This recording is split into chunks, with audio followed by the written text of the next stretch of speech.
Mr. Cool.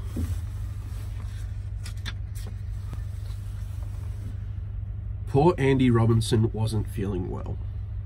He had been in bed for days, and he had to stay in bed until he was better. "I'm bored," he huffed. "I wish I could go outside and play with my friends." Suddenly, a blue blur shot through the window.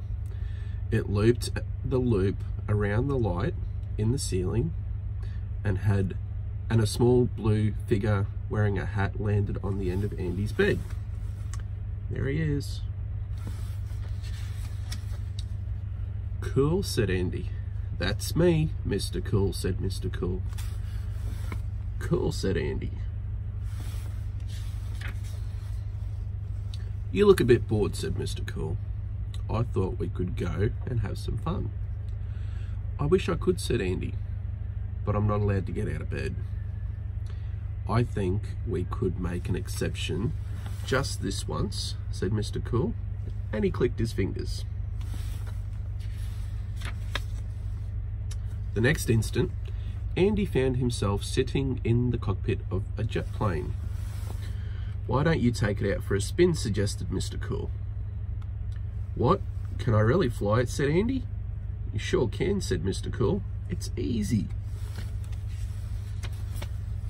So Andy flew the jet plane out across the Pacific Ocean and back. "That was cool," cried Andy when they were back on the ground. "Thanks, Mr. Cool." "We haven't finished yet," said Mr. Cool, and clicked his fingers again.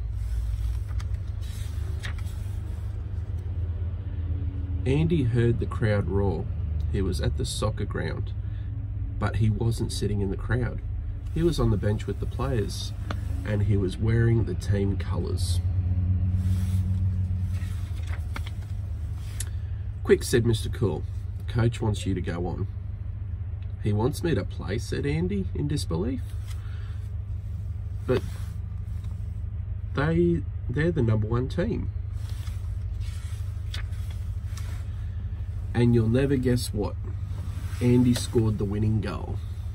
"Wow, that was so cool," said Andy. As Andy walked off the pitch, Mr. Cool clicked his fingers and whisked them away. There he is, kicking the goal. "To climb the tallest tree in the world." He clicked his fingers again, and before you could say Andy Robinson, they were standing on top of a mountain. "Where are we?" called Andy over the noise of the howling wind. "Mount Everest," said Mr. Cool.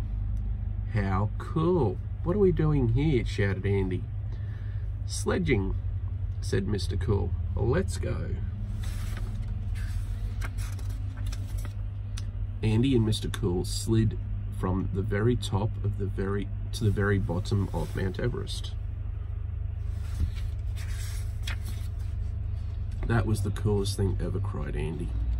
"It was more like the coldest," shouted Mr. Cool. Mr. Cool clicked his fingers for the final time that day. In an instant, Andy found himself back in his bedroom. "Thank you so much, Mr. Cool," said Andy. "That was amazing," laughed Mr. Cool. "Well, I'll be off," said Mr. Cool, "but there's one more thing, Andy. You have a look in the mirror." With this, Mr. Cool shot out through the window. Andy went to the bathroom and looked in the mirror. "Cool," said Andy when he saw himself. What do you think he was so pleased about? That's right, all his spots were gone. Andy was better. I wonder on which page Andy got better. Well, the end. All right, sweetie, you have a good night's sleep tonight. Be good for mummy. Mummy and daddy love you. Sweet dreams.